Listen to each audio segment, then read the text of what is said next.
Okay, folks.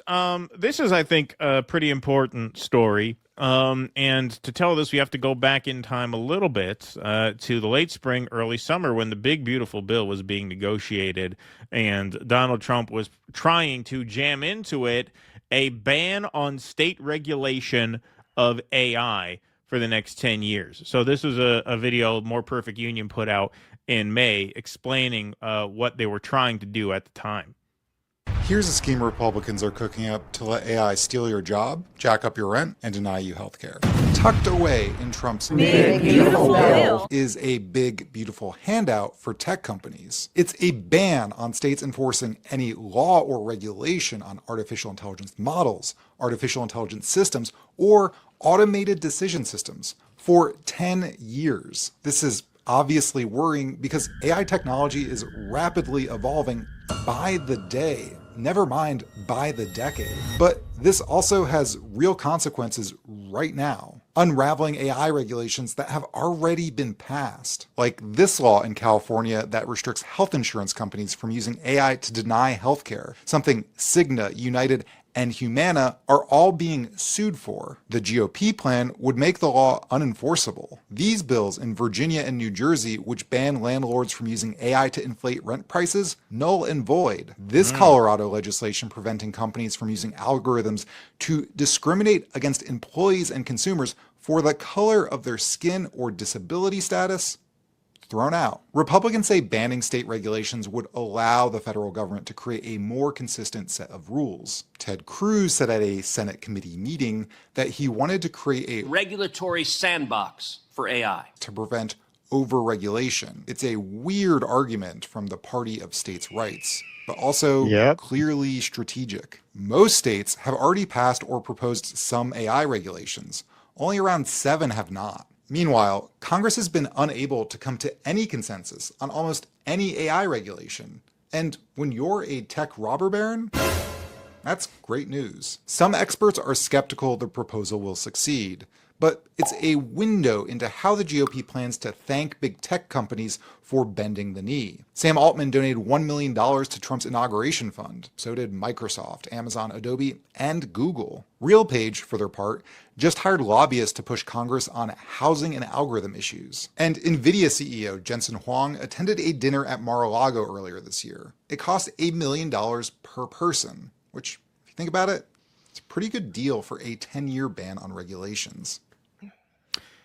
Indeed, but this was met with fierce opposition from enough in the Republican caucus to crush it at the time, including Marjorie Trader Brown, as Donald Trump now calls her. Here it is, back when they were still on good terms, but you could see here the relationship starting to fray a little bit. That is in the one big beautiful, about a clause that is in the one big beautiful bill. This clause would take away state rights to make laws or regulate AI for 10 years. I think federalism is something that we must always protect, and I warn against the dangers of protecting a tech industry where we have no idea the future of what this industry will hold. AI is rapidly developing.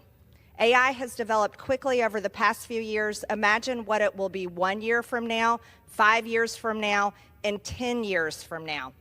Here's a lesson for us all.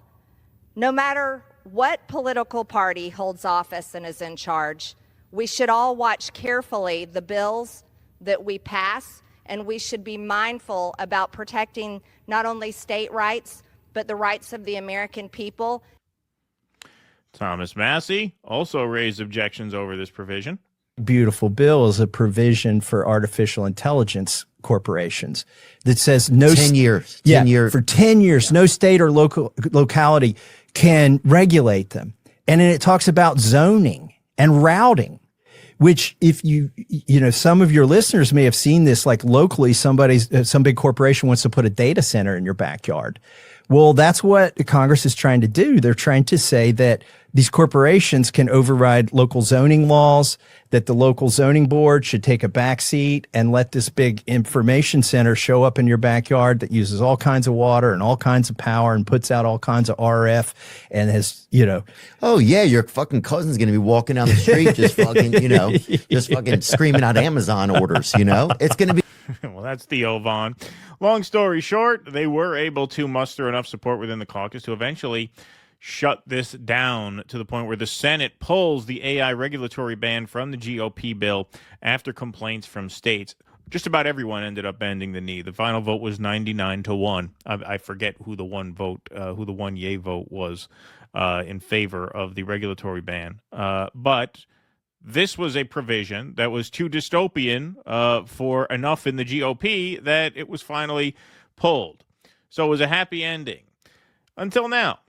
Donald Trump says he'll sign an executive order blocking state AI regulations despite safety fears. So now the workaround, this brings us up to present day, is for Donald Trump to just use his executive order pen to execute the dystopian part of the big, beautiful bill that was removed through, democratic means for what they're worth anymore. President Donald Trump confirmed on Monday he plans to sign an executive order preempting artificial intelligence regulations at the state level with his more hands-off federal policy. There must be only one rule book if we are going to continue to lead in AI, Trump said in a Truth Social post. So here's the full post. There must be only one rule book if we are going to continue to lead in AI. We are beating all countries at this point in the race, but that won't last long if we are going to have 50 states, many of them bad actors, involved in rules and the approval process. There can be no doubt about this. AI will be destroyed in its infancy. I will be doing a one-rule executive order this week. You can't expect a company to get 50 approvals every time they want to do something. That will never work. The fast-moving AI category is already subject to little oversight as it extends into more areas of life, from personal communications and relationships to healthcare and policing. In the absence of broad federal legislation, some states have passed laws to address potentially risky and harmful uses of AI, such as the creation of misleading deepfakes and algorithmic discrimination in hiring. And it goes beyond that. Obviously, the More Perfect Union video got into some of the things. Landlords have used AI to price fix in terms of what they charge for rent. But leaders in Silicon Valley, such as OpenAI CEO Sam Altman, have argued that navigating a patchwork of state regulations could slow down innovation and affect America's competitiveness in the global AI race, which they say will have implications for the economy and national security. As the More Perfect Union video mentions, Sam Altman donated a lot of money to Trump's inaugural fund. And now he's getting his way, even though Congress shut this part of the big, beautiful bill down 6 months ago. The draft order closely mirrored that tech argument, saying it was designed to enhance America's global AI dominance through a minimally burdensome, uniform national policy framework for AI. It directed the U.S. Attorney General to establish an AI litigation task force to challenge state AI laws and preempt them with Trump's more lax federal policy, according to a copy viewed by CNN. Congress killed an earlier attempt by Republicans to prevent states from regulating AI in July. The U.S. Senate voted nearly unanimously to remove a 10-year moratorium on the enforcement of state AI regulations from Trump's sweeping domestic policy bill before it passed.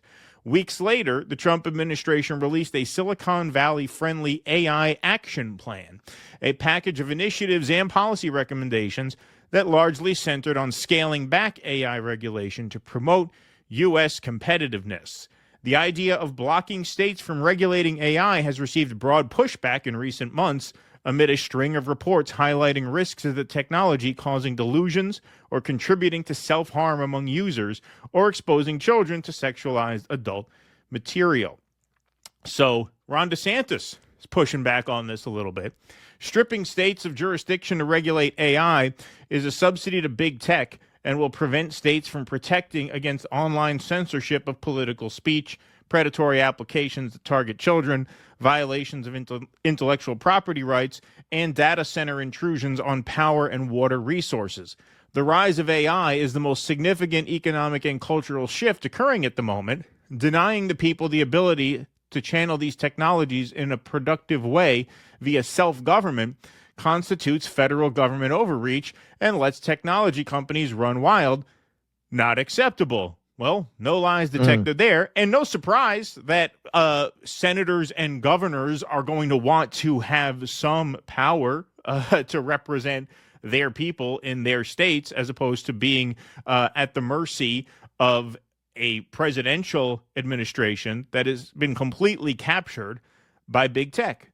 And Ron DeSantis, of course, sworn enemy of big tech, didn't see this coming, I guess, when one after another, Elon Musk, Mark Andreessen, Mark Zuckerberg, Sam Altman, Larry Ellison started lining up at the White House in the lame duck session to curry favor with Donald Trump. But here we are. The idea of blocking states, that is a repeat. We're in a fight to determine who will benefit from AI, big tech CEOs or the American people, Sasha Hayworth, executive director of the Tech Oversight Project, said in a statement about the draft order last month. We cannot afford to spend the next decade with big tech in the driver's seat. Well, too late for that. I'm afraid that ship has sailed, steering us toward massive job losses, surveillance pricing algorithms that jack up the cost of living, and data centers that are skyrocketing home energy bills. So the Patriot Voice has it right. I have been saying for months, since day one after the inauguration and announcement of Project Stargate, Trump is the technocratic Trojan horse being used by the powers that be and progenitor of the AI-driven surveillance police state. The AI race is a myth and a smokescreen being used to justify the takeover of humanity via AI systems to replace all of our jobs, surveillance, and robots, etc. With this EO, Trump wants to make sure that there are no guardrails on the development of AI and that it is fully under federal oversight, not given to the 50 individual states as it should be. In other words, the states will have zero power to stop out of control, invasive, or harmful uses of AI. That will reside solely with the federal government. He is telling us with this executive order, clear as day, that his full intention is to facilitate up our digital prison and the beast system by way of complete and total federal oversight control, and there isn't a damn thing we can do about it. No lies detected. And just so you know, as this is all happening, Business Insider figured out, hey, you're now more likely to get into Harvard than to find the job. That's right. Easier to get into Harvard University than to find the job. Why? Well, it actually has a lot to do with AI. That's the brutal reality of the current labor market. The no hiring, no firing environment, dubbed the Great Freeze, is driving job seekers up a wall, and the numbers paint an even darker picture, writes Business Insider's Aki Ito. The average job opening last quarter received 242 applications, according to exclusive data from hiring software provider Greenhouse. That means you have a 0.4% chance of getting the average job you apply for. Meanwhile, the acceptance rate for that school near Boston, 3.6%. So what's to blame? Everyone's favorite scapegoat, artificial intelligence, is high on the list. The tech has supercharged job seekers' ability to blast themselves out to any job opportunity, essentially muddying the process for everyone. So that's an interesting thing that you might not have thought of. We all understand that AI is being used to automate certain jobs out of existence, more and more by the week, it seems. But also, AI on the job seekers' point makes it easier for people to just automatically blast out resumes to a million jobs at once, which is, of course, makes it much more competitive and more difficult for the employer on the other side to go through all the resumes. So what happens? Employers and employees end up just staying where they are, and jobs become very, very difficult to find. So if you're out of a job right now, it's extremely difficult to find one. As we also know, we've cut over 1 million jobs this year. Biggest year for job cuts since 2003 in 22 years. So you add all of this together, and it paints a very, very bleak picture, which is why the American people are actually becoming more and more skeptical of AI. About half say AI will worsen people's ability to think creatively and form meaningful relationships. As you can see right there, this is some polling data on AI. The green are the negative viewpoints, and the blue lines are the positive viewpoints. Think it'll make it worse, or it will worsen our capacity to think creatively, to form meaningful relationships, to make difficult decisions, and to solve problems. And if you notice this, people are much more skeptical of AI this year than they were just 4 years ago. 50% of Americans are more concerned than excited about the increased use of AI in daily life. So if you look at the polls, people are not excited about this. If you look at the most recent poll, more concerned than excited is 50%, equally excited and concerned 38%. Only 10% of people are really enthusiastic about the possibilities of AI. That's the Joe Rogan audience. Well, this is going to be awesome. This is going to be cool. That's basically it. 90% of the people are not really down with this. Not really down with this. That's why 99 out of 100 senators voted to strip it from the big, beautiful bill. And what did this administration do? They just jumped over their head. All right, well, we're going to sign an executive order preempting any state regulation of AI. This is a major, major issue moving forward. This is a key challenge of our generation and the future generation. And as people bringing another as a member of a generation bringing other people into the world, this is going to be of extreme consequence. These years now, can we get a handle on AI? Can we just reject a lot of this stuff? I mean, Tucker Carlson had that viral debate with Ben Shapiro years back where he said, yeah, I would ban driverless trucks. You know why I would ban driverless trucks? Because the number one employer, the number one field of employment for high school educated men is transportation. And so once this technology and once these capitalist imperatives get to a point where they're no longer serving humanity, but humanity is serving them, that's when humanity has to assert itself and rein that in. And if we don't do that, it's a very dark future for everyone but the tech oligarchs who have completely bought Donald Trump. And this became very obvious in July of 2024. That is when all the sort of populist character of the MAGA movement was, in my view, just rendered null and void. Once Elon gets his hooks in you, once Andreessen gets their hooks in you, and Zuckerberg and all these people, this is the future they want. And it's a very, very dark future for the vast majority of people because a lot of these skills that people are developing are just not going to be marketable. Like I was saying in the Q&A on Sunday, you know, my kids are really into drawing and like designing things. They're great at it. Much more talented than I ever was at like drawing and building and designing. Those 20 years ago would be very, very marketable skills. In 10 years from now, are they going to be marketable skills? Are you going to need people who can design things, or are you just going to train robots to do it for you? Like, this is a huge question that is going to affect human well-being for generations to come. And the foxes are in the hen house. And even when we exercised our democratic powers to filter that out of the bill, what did this fucking scumbag do? Just signed an executive order, rendered that whole debate null and void, basically. It's the inevitable outcome of the system that we have. And this is the conversation that a lot of people are not only not ready to have, but are being very, very forcefully and relentlessly propagandized into not having. To be having an argument now about communism versus capitalism is absolutely absurd. You're like 5 conversations behind what's actually happening now. You have no choice but to advocate for some form of socialism or communism. Elon Musk isn't wrong that you have to fight or die. He's just quite intentionally directing you at the wrong enemy. It's not migrants who are going to kill you. It's Elon and his class who are going to kill you because they don't need you anymore.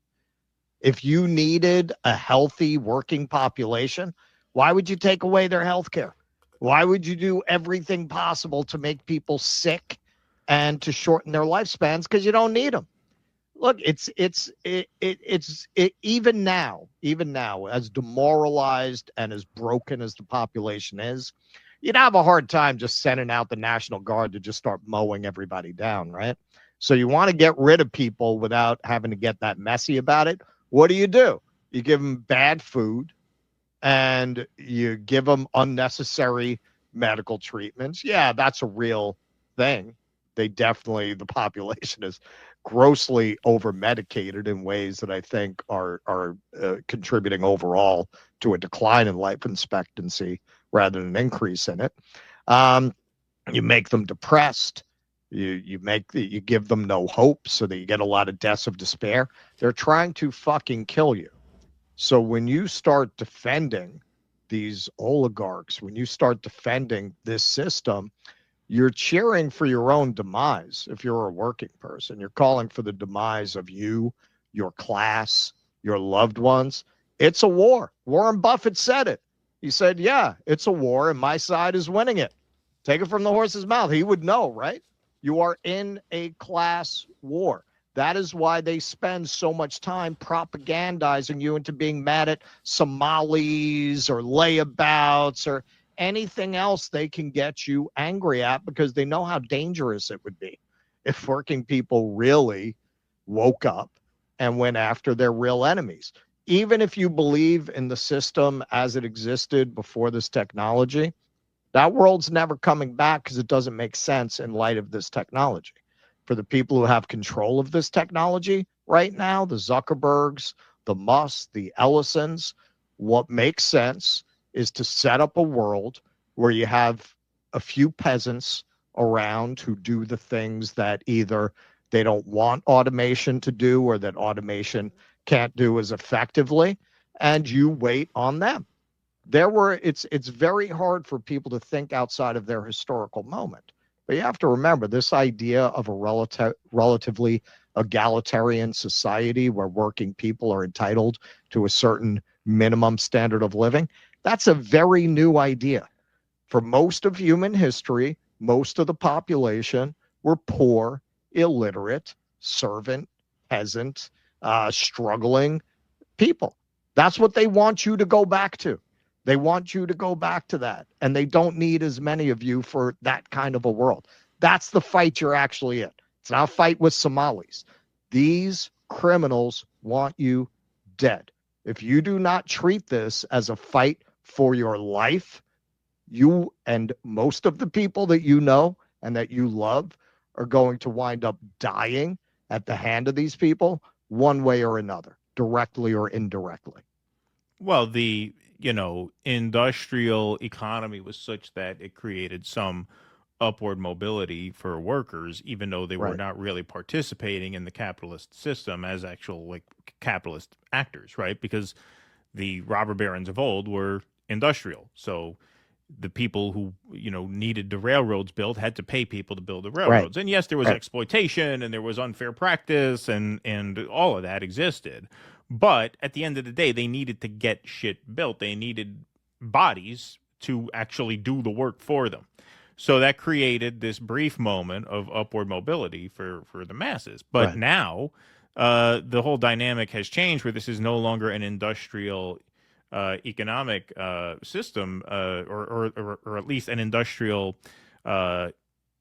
paradigm that we're in now. Now this is the information age, right? Now this is the age of technology, and you don't need as many bodies for that. So work is not in demand the way it used to be, and this was the rationale behind Andrew Yang's UBI. Like there are ways to usher in a future that, and even Elon at one point said, was a sort of Star Trek communism.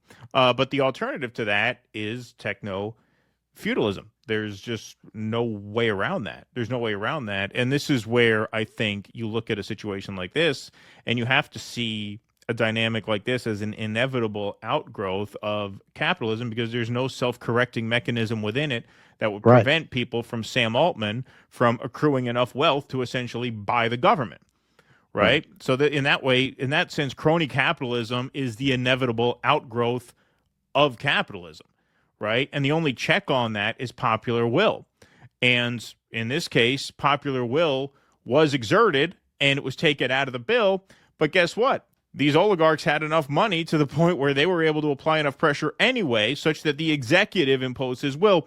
And so this is why, when you think about that Tucker and Shapiro conversation, this is the conversation we all have to be having, is how do we just all stand up and say, no to this? What if we don't want this technology taking over our lives? What if we just don't want it? What if we just say, yeah, you know what? That might be cool. Like there may be some applications of that are cool and good, but overall, we're not going to have a way of life if we let this technology just swallow humanity in the way that it is poised to. And the antidote to this is always popular will. That's what it always is, and we just have to stay focused on these things because, yeah, you're right. I mean, at this point, like, how can you read a story like that and come to the conclusion that if we only get enough illegal immigrants out of America, things are going to be okay again? It's completely detached from reality. It's not even the same conversation that they're having in the halls of power. That's what they say in front of the microphones to get you to think about the wrong thing. Yeah, that the whole purpose of that is to distract you. I would really recommend for anyone who hasn't read it to read Peter Turchin's book End Times, because this is kind of an element of hope. I know we would like to think that revolutions of the past were driven by the workers. They weren't. I mean, Lenin was a lawyer, right? I mean, generally, you get these revolutions when the children of the educated elite classes no longer have positions available to them. Elite overproduction is really his central theory of social revolution. And we're there because who are these people who can't find jobs? Right. Is it construction workers or is it knowledge workers? It's really the children of the elite class who are used to having a pretty smooth road ahead of them who are being shut out of the job market. And when people like that no longer have a position, they start to turn radical. Yeah, well, I mean, that's what's in the news now because it's new to them. Obviously, the working class jobs had been automated out to a large extent for a while.